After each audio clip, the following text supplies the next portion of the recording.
প্ৰিয় দৰ্শকসকল, আজি আপোনালোকৰ বাবে লৈ আনিছোঁ এটা নতুন ভিডিঅ'। আজি আমি গৈ আছোঁ কোচবিহাৰ। কোচবিহাৰত মই বহুবাৰ গৈছোঁ, কিন্তু আজি আহিছোঁ মা দেউতা আৰু ভাগিনৰ সৈতে।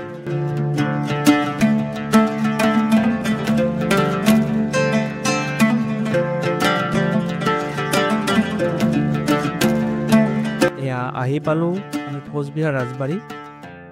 গাড়ীখন পাৰ্কিঙত ৰাখি মেইন গেটৰ ফালে গৈ আছোঁ। ফাইনেলি আহি পালোঁ কোচবিহাৰ ৰাজবাৰী। প্ৰায় 6 ঘণ্টা যাত্ৰাৰ পিছত আমি কোচবিহাৰ ৰাজবাৰী পেলেচ আহি পালোঁ। ৰাতিপুৱা 9টাতে ওলাইছিলোঁ, নিজে গাড়ী চলাইছোঁ, কষ্ট অলপ হৈছে।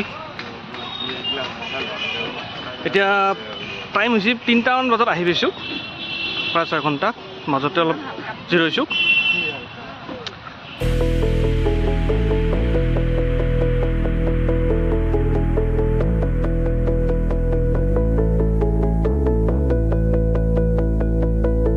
অসমৰ পৰা কোচবিহাৰলৈ প্ৰতিদিনে অসংখ্য তীৰ্থযাত্ৰী আহে। তেওঁলোকে মধুপুৰ সত্ৰ আৰু ৰাজবাৰী দৰ্শন কৰিবলৈ আহে। কোচবিহাৰখন হৈছে পশ্চিমবংগৰ এখন জিলা। এই জিলাখন আছে অসমৰ পৰা পশ্চিমফালে। এসময়ত ই আছিল বৰ অসমৰ ৰাজধানী। প্ৰসাদটোক বৰ্তমান এটা মিউজিয়ামলৈ পৰিণত কৰিছে। তেওঁৰ ভাগত বহুত কোঠা আছে, তাৰে ভিতৰত কেইটামানে সাধাৰণ মানুহৰ বাবে খোলা আছে। কোঠা বা হলসমূহত এই সময়ত ৰজাই ব্যৱহাৰ কৰা সামগ্ৰী যেনে বন্দুক, ৰাজ পৰিয়ালৰ সদস্যৰ ফটো আৰু বহুতো গুৰুত্বপূৰ্ণ নথি সংগ্ৰহ কৰি ৰখা আছে। আজি আমি আহিলোঁ কোচবিহাৰ। কোচবিহাৰত বিশেষকৈ দুটা বস্তুৱে আছে চাব লগা, কোচবিহাৰ ৰাজবাৰী আৰু মধুপুৰ সত্ৰ। মধুপুৰ সত্ৰৰ বিষয়ে জানে আপোনালোকে, শুনি আহিছে। এতিয়া আহি কেনে লাগিল এই বিষয়ে দেউতাই ক'ব। নমস্কাৰ, আমি আজি আবেলি 3টা বজাত আহি কোচবিহাৰৰ ৰাজবাৰী পালোঁ আৰু ৰাজবাৰী চাই খুব ভালেই লাগিল। সহস্ৰাধিক মানুহ অহা আৰু যোৱা, তেওঁলোকে ৰাজবাৰীৰ ভিতৰত থকা আটাইখিনি চাইছে আৰু সকলোৰে মুখত হাঁহি বিৰিঙি উঠিছে বুলি আমাৰ এটা বিশ্বাস। আৰু আমিও 3-4জনে আহিছোঁ, মোৰ নাতি ল'ৰাটো আহিছে লগত, আৰু আটাইয়ে মিলি আমি চাই খুব আনন্দিত হৈছোঁ। লগতে ইয়াৰ আগৰ যিটো অৱস্থা আছিল এতিয়া যথেষ্ট উন্নত হৈছে, আৰু কিছু আন্তঃগাঁথনিৰ অভাৱ আছে, সেইখিনি অভাৱ নিশ্চয় পূৰণ হৈ সম্পূৰ্ণ হ'ব বুলি আমি আশা ৰাখিছোঁ। আৰু আমি আনন্দিত, আৰু বিভিন্নজনক আমাৰ পূৰ্বপুৰুষ অৰ্থাৎ ৰজা মহাৰজাসকলৰ কীৰ্তিচিহ্নসমূহ চোৱাৰ কাৰণে মই আহ্বান জনালোঁ। নমস্কাৰ। মায়ে কি ক'ব এই বিষয়ে? আজি আহি আমাৰ লগত বিশেষকৈ নিয়ৰ আছে, মইতো আগতে আহিছো, দুবাৰো আহিছো, কিন্তু এইবাৰ মোৰ পৰিয়ালৰ লগত আহি মোৰ খুবেই ভাল লাগিছে। মোৰ নাতি ল'ৰা, সৰু ল'ৰাটো, আৰু আহি ইমান ভাল লাগিছে এই পৰিৱেশটো। লগতে গাড়ীত অহা, একেলগে অহা এটা মানে সুখ অনুভৱ, সেইটো মোৰ খুব মানে আনন্দিত। সেইটো কাৰণে পৰিয়ালৰ লগতো এনেকে ঘূৰি ফুৰাটোতো একেবাৰে মানে ভাগ্যৰ কথা।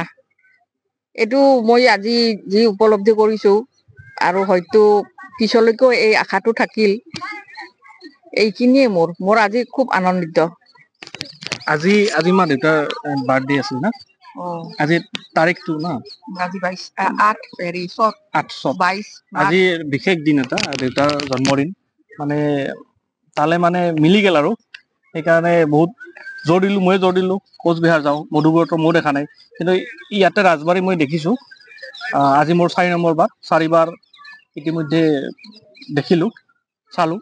আৰু মই কওঁ, একদম মনৰ পৰা কৈছোঁ, যিমানবাৰ আহিলেও মানে কি একদম নতুন নতুন যেন লাগে, মানে আহি থাকিব ইচ্ছা যায়। আৰু বিশেষকৈ এইখিনি সময়, পিছবেলা সময়খিনি ইয়াতে বহি কিনে ভাবকচোন, কাষত আপোনালোকৰ ফেমিলি আছে, মা হ'ব পাৰে, দেউতা হ'ব পাৰে, বা ল'ৰা ছোৱালী হ'ব পাৰে, কেনেকুৱা লাগিব এইখিনি সময়, পিছবেলা সময়খিনি, পিছফালে সূৰ্য অস্ত যাব, আৰু এনেকুৱা সময় এটা ঠাণ্ডা হওক গৰম হওক কথা নাই, তো আপোনালোকে আহক ইয়াতে।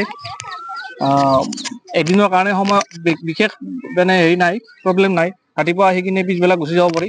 ট্ৰেইনৰ ইমানখিনি সুবিধা আছে, য'ৰ পৰাই নহওক। দেউতাই কিবা ফিনিচিং এতিয়া এই ঠাইখিনিৰ যথেষ্ট উন্নতি হৈছে। আমি যেতিয়া প্ৰথম দেখিছিলোঁ তেতিয়া ইয়াৰ সন্মুখত বৰটোপ আছিল।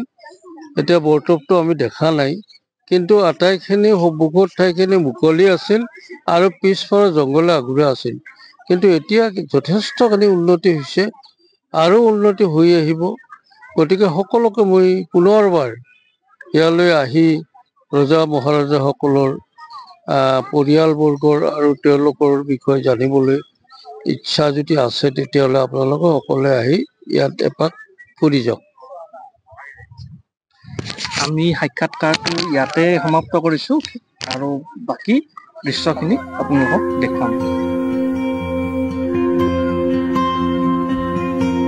কোচবিহাৰ পেলেচ অৰ্থাৎ কোচবিহাৰ ৰাজবাৰী নিৰ্মাণ হৈছিল 1887 চনত।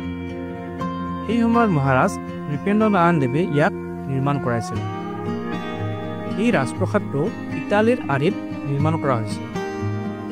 বৰ্তমান সময়ত এই ৰাজপ্ৰসাদটোত ৰাজপৰিয়ালৰ এজনো সদস্য নাথাকে।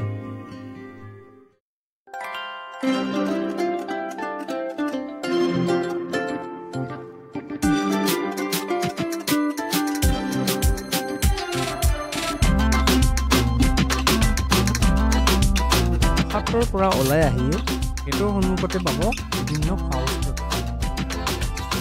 মই মছলা দিয়া মধুৰিআম খালোঁ।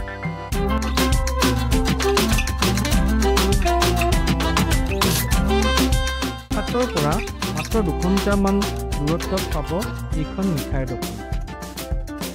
এইখন ইয়াৰে ফেমাছ বুলিব পাৰি। আচৰিত যেন লাগিলেও এইখন দোকানত আপুনি চাহ নাপাব।